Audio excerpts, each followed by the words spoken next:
सांसद खेल महोत्सव 2025 का समापन प्रधानमंत्री नरेंद्र मोदी के वर्चुअल संबोधन के साथ हो गया, जिसमें उन्होंने खिलाड़ियों के उत्साह और आत्मविश्वास की सराहना की और युवाओं को खेलों में उत्कृष्टता की ओर प्रेरित किया। देखिए रिपोर्ट।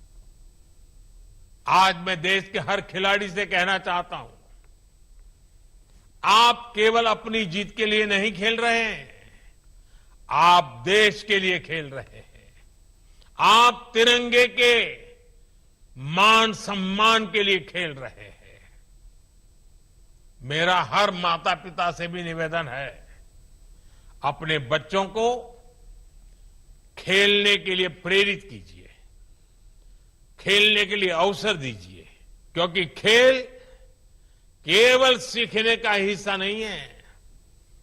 खेलना स्वस्थ शरीर और स्वस्थ मस्तिष्क की भी अनिवार्य शर्त है। आज जब दुनिया भारत की ओर उम्मीद भरी नजरों से देख रही है, तो उसमें खेलों की भूमिका भी लगातार बढ़ रही है। आज भारत की पहचान सिर्फ उसकी सीमाओं से नहीं हो रही, बल्कि उसके सपनों, संकल्प और खेल के मैदानों से बन रही है। आज भारत की हर दौड़ में संकल्प है, हर छलांग में सपना है और हर पसीने की बूंद में राष्ट्र निर्माण की कहानी छिपी है। दरअसल गुरुवार को सुशासन, संकल्प और सेवा के प्रतीक अटल बिहारी वाजपेयी की जयंती के दिन ही देश भर में चल रहे सांसद खेल महोत्सव का समापन था और इस दौरान पीएम मोदी ने इसी जज्बे को आवाज देते हुए वर्चुअल माध्यम से सांसद खेल महोत्सव को संबोधित किया। मेरे युवा साथियों, आज सांसद खेल महोत्सव एक जन आंदोलन बन चुका है। अब देखिए, देश भर में 290 से अधिक सांसदों की इस कार्यक्रम का योजना करना, लाखों नौजवानों को जोड़ना और 1 करोड़ से ज्यादा युवा खिलाड़ियों द्वारा इसमें रजिस्ट्री करवाना देश के हर कोने की हिस्सेदारी है और शहरों से लेकर गांव तक हर पृष्ठभूमि के युवाओं की सहभागिता ये दिखाता है कि इसका स्केल कितना बड़ा है। और मुझे ये देखकर खुशी होती है कि युवाओं ने सांसद खेल महोत्सव के प्लेटफॉर्म के जरिए नए नए कीर्तिमान गढ़े हैं। इस साल भी कई हफ्तों तक चले इस विशाल आयोजन ने युवाओं के लिए एक मजबूत मंच का काम किया है। अनेक दिव्यांग खिलाड़ियों को भी इसमें आगे बढ़ने का मौका मिला है। पीएम मोदी के शब्द सिर्फ खिलाड़ियों का हौसला बढ़ाने वाले नहीं थे, बल्कि उस नए भारत का विजन थे जो गांव कस्बों से निकलकर वैश्विक खेल मंच पर अपनी ताकत दर्ज करा रहा है। गुरुवार को देश भर में चल रहे सांसद खेल महोत्सव के समापन का आयोजन ही नहीं था, बल्कि ये उस बदलते भारत की शुरुआती झलक थी, जहां प्रतिभा को पहचान मिलती है, मेहनत को मंच मिलता है और सपनों को उड़ान मिलती है।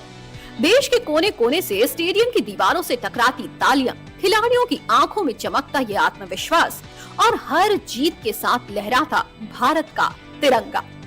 ये तस्वीरें बता रही हैं कि भारत अब सिर्फ खेल देखने वाला देश नहीं है, बल्कि खेल गढ़ने वाला राष्ट्र बन चुका है। क्यों? अब हमें ग्लोबल स्पोर्ट्स इवेंट से टेबल टॉप करने को अपना टारगेट बनाना है। आने वाले समय में भारत बड़े बड़े स्पोर्ट्स इवेंट्स को होस्ट करने जा रहा है। 2030 में भारत अहमदाबाद में कॉमनवेल्थ गेम्स आयोजित करेगा। तब पूरी दुनिया की नजर भारत पर होगी। 2036 में स्पोर्ट्स के सबसे बड़े आयोजन यानी ओलंपिक्स की मेजबानी के लिए भी भारत प्रयासरत है। 2036 ओलंपिक्स में भारत का प्रतिनिधित्व वो युवा करेंगे जो आज 10 या 12 साल के हैं। हमें अभी से उसे तलाशना है, तराशना है और राष्ट्रीय पटल पर उसे लेकर आना है। सांसद खेल महोत्सव इसमें बहुत बड़ी भूमिका निभा सकता है। 2014 से पहले खेल विभाग में टीम सिलेक्शन में और स्पोर्ट्स इंफ्रास्ट्रक्चर में खेलों के नाम पर जो गड़बड़ी होती थी, आज वो सब कुछ बंद हो चुकी है। गरीब से गरीब परिवार का बच्चा भी आज कम उम्र में ही शिखर तक पहुंच सकता है। एक सक्षम, अनुशासित और आत्मनिर्भर युवा ही देश को मजबूत बनाता है। पीएम मोदी ने साफ शब्दों में लिखा है कि संकल्पित सोच और विकसित भारत विजन के इरादों के साथ इस महोत्सव का दायरा भी बढ़ा है और प्रभाव भी बढ़ा है, और यही इसकी सबसे बड़ी सफलता है। देश भर में हुए इस आयोजन से देश के हर संसदीय क्षेत्र में जोश और जुनून का समागम दिखाई दे रहा है। देखिए, हमारे प्रधानमंत्री जी की बहुत विशेष सोच है कि सभी सांसद जो एनडीए के हैं, बीजेपी के हैं, अपने अपने क्षेत्र में खिलाड़ियों का सम्मान करें, प्रतिस्पर्धा हो। सांसद खेल महोत्सव का समापन हो रहा है और पूरे देश में